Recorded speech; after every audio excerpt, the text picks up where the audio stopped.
What inspired you to pursue a career in the advertising industry? I started actually in media research, and that actually got me interested in the strategic part of advertising, which is understanding the consumer motivations. What makes them tick? So if I'm looking at you as a potential consumer product, I want to understand what you look like, what is your behavior, how do you think, what are the media types you engage with, what kind of soda you drink, what kind of clothing do you like to buy, what kind of travel do you do, and understanding all that in depth. That's where I got my first taste of strategy and media, and then ultimately went into the media planning side of the world, and that's kind of where my career path took off. So today I'm here with Harlan Schwarz, and today, Harlan, we're going to be doing a couple of things. First, talking about what it is to be an executive vice president of media, then the path that you took to get to where you are, before finally talking about some advice you may have for young adults who are interested in pursuing a career similar to yours.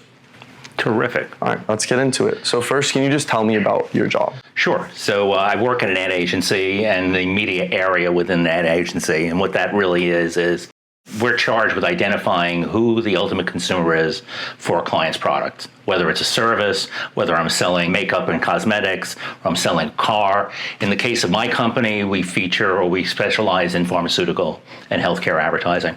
So we're really talking to doctors, physicians in different practice specialties. We're also talking to patients, and we're talking to their caregivers or caretakers, people that influence or are part of the diagnosis and the journey to treatment and therapy. What was the name of your ad agency? So the company is called Inizio Evoke, and we're Inizio Evoke Media, which is a division within the overall company. Awesome. So what does a typical day look like? So the days are pretty varied. Much of my role at the company is managing the client relationships on a day-to-day basis. So I'll be speaking to various clients. I oversee about a dozen different companies and their individual brands. So I'm speaking to client representatives, brand marketers. I'm also managing a team of about 40 people on a day-to-day basis, and ensuring at my level the best practices of our specialty, which is about media planning and buying. So it's all about ensuring that we're delivering for our clients strategic insights about how to deliver a message about their product or their brand to an ultimate consumer, again, whether it's a physician or a patient. And that's kind of the day-to-day. How do you identify specific consumers? So there's a lot of research available for us to go through, certainly starting with even a Google search. But we try to understand what the patient is either suffering from in terms of what symptoms they're presenting with, or that's at the pre-diagnosis stage, or understanding what they're going through and what they look like, sort of a day in the life of the patient as they get the diagnosis, and then their entire journey. And we have ways of understanding and mapping their journeys from the moment they get diagnosed all the way through treatment, therapy, whatever the prescription solution is, and continuing on the path that way. In turn, we also look at the physician, who they're interacting with, and we have a lot of research to understand where the physicians are along that journey and how we can engage with them. So again, my job is about media, which is really the connection point to get a client's message to that ultimate consumer, whether it's a physician or a patient. So to understand which media channels, and by that I mean television, radio, newspaper, magazines, digital media, whether it's display media, social media, point of care media in the case of my industry, which means any advertising that takes place in the four walls of a doctor's office. And that's in the waiting room or behind the waiting room, in the exam room. So those are the kind of things that we do. What do you like most about your job? I find it most interesting because we're learning about different diseases and different conditions on a daily basis with our clients. We understand what a patient goes through, and it's kind of fascinating. And the rarer the disease, the more challenging it becomes, and the more interesting it is to really understand, what goes on in the minds of a patient, to be able to figure out how can I best engage with them. So we like to use the term sort of aperture moments. How and when is that person, again, whether it's a patient or a physician, how and when are they open to receiving a message to be able to actually take an action? And by action, I mean engaging with the advertising, the content, in whatever form it's delivered that is best for them to take the next step action. And ultimately, all those actions lead to a patient receiving a prescription or a physician actually prescribing the specific drug And at the end of the day, for the marketers that we work with, it's about selling product. And I know that oversimplifies, in the case of healthcare and pharmaceuticals, but we're selling something. How do we help them sell their product? And for the greater good, because, there's the underlying thing is we're helping people. For sure. And that's kind of what makes this the most interesting for me. How did you get into the advertising industry, and what inspired you to pursue a career in the advertising industry as well? So it's a great question. So I'm a child of television. I grew up with TV, practically 24/7. I always wanted to get into advertising, and I actually majored in advertising and marketing in college. And so I always had an aim to go into that business. Now, what part of advertising? I knew I wasn't the creative type, so I was not going to be the person who creates the television commercial or the print ad or the digital banner ad or what have you. So my thought was, let me get into an ad agency job, whatever it is, because you're entry level, you're just trying to break in into the door. And I started in the media area. I got a break. A friend got a reference for me, much like like a mentor, opened a door for me. Had an interview with one of many companies. Finally got hired, and it was in the media department. I started actually in media research, and that actually got me interested in the strategic part of advertising, which is understanding the consumer motivations. What makes them tick?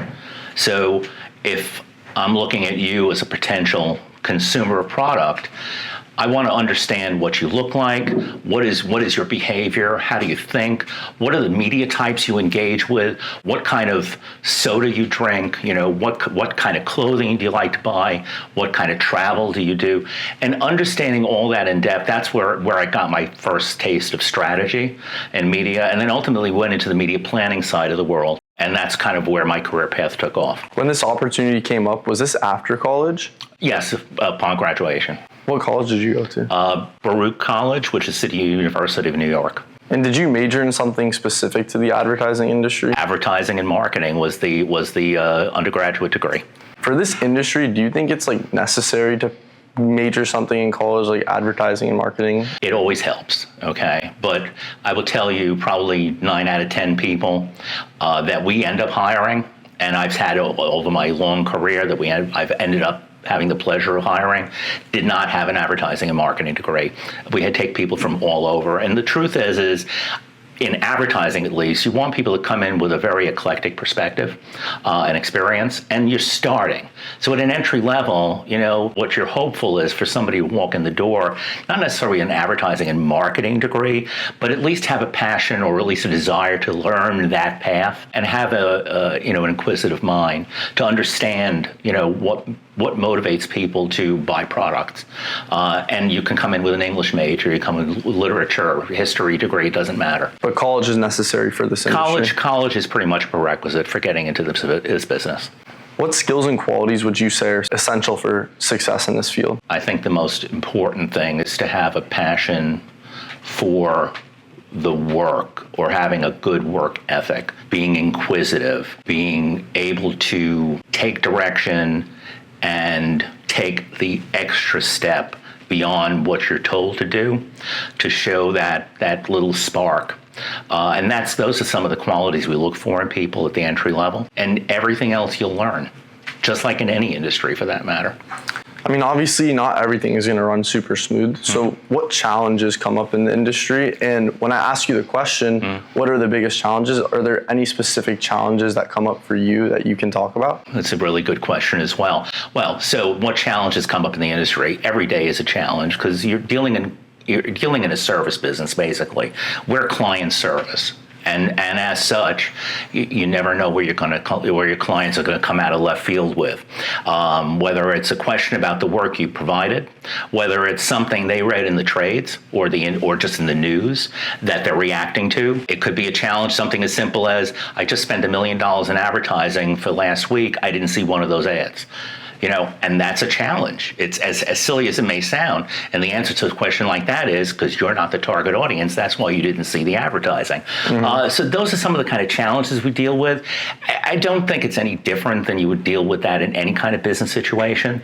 Are there big industry challenges? Yeah, in advertising and media in particular, with the advent of AI coming into the marketplace, there's a lot of challenges. How do you control that? How do you influence that? How do you manipulate it and use it to advantage your job? Much of what we do every day involves AI. Google search basically is AI at the end of the day, predicting next best actions. A lot of advertising we place is using that kind of technology. So it's really keeping up with those kind of trends, and those are really the big challenges because things are moving so quickly. How do you keep up with and try to get ahead of the curve? And while we're on the topic of AI, I mean, with the upbringing of social media and AI, what changes have come to the industry over the years? So much of the AI influence on social media has really been about content and content creation. So in my area is about the paid advertising placements. So AI has come into play, in terms of the technology to optimize a media investment. So when you go to Meta and you place, an advertisement, you're placing it either on Facebook or Instagram at your option, or you allow the system to auto-optimize, which means it will, based on whatever consumers are however consumers are engaging, it will change the skew of your dollar investment, your client's advertising investment between Facebook and Instagram sort of automatically. That's AI in play. That's the kind of stuff that happens all the time. The challenge for us using that aspect of AI is Instagram costs more money than Facebook. How do you manually keep a control over the automatic optimization? And that's one of the challenges we face, is having people that are passionate enough and take the initiative to actually pay attention. It's the devil in the details, and it's those little things, those little nuances that you would automate and let that run by itself that we pride ourselves in paying attention to manually. So I know you said that a lot of the people in the industry are majoring in a variety of different areas, but what would you say is the best path for someone to take if they're interested in a career like yours? Well, I mean, the natural path would suggest advertising and marketing, but the truth is, I think that if you were to say, is there a college major that would be better served than most? English, writing, those kind of skills. And why is that? We do ultimately a lot of writing, a lot of presenting. You have to write these points of view or perspectives. You have to write analyses of data. So you're looking at data, then you have to interpret it and analyze it, interpret it, and then write up the insights from that information that will suggest what we should recommend to a client to do. So you need the writing skills. So I would say that would be, if you didn't have an advertising and marketing degree, which is, again, not a prerequisite, writing skills, so an English major would be very helpful. What is the average yearly earning potential of an executive vice president of media? So, I mean, the potential varies by company. It could be anywhere from a couple of $100,000 to as much as $300,000 or $400,000 a year. So now I want to back you up all the way to high school and maybe even before high school. Can you talk about the specific path that you took to get to where you are? I always had a passion for advertising, so that really influenced my ultimate decision to be an advertising and marketing major.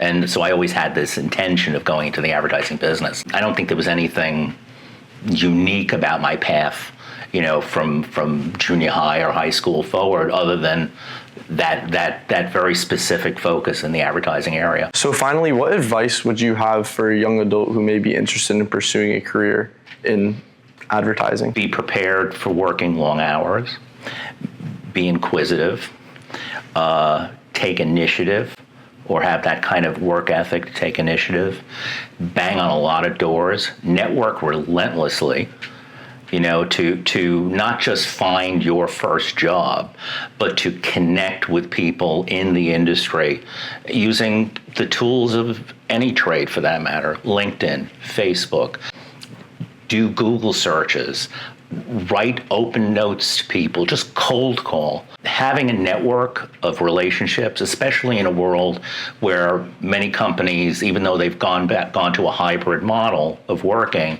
many companies do provide for at least a couple of days of working remote. And because you're not necessarily in an office 5 days a week, it's incumbent upon you to have that kind of ethic that you want to force yourself to network. Because you're not going to be sitting in front of somebody on a day-to-day basis more often than not. That's what people should start preparing themselves for. Hopefully that answers the question. Yeah, thank you. And I know that you said you had a mentor. How important would you say for other young adults is it for them to find a mentor, someone that can open opportunities for them? I think it's always important to have a mentor in any industry you want to go into. I was fortunate to have one. It would be something very helpful for anybody in any business. Awesome. Well, Harlan, that's all the questions I have for you. I wanted to thank you so much for taking the time out of your day and supporting the mission of Career Road, and hopefully a lot of young adults see the amazing advice that you had for them, and hopefully it inspires them to pursue a career in advertising. Thank you. Thank you.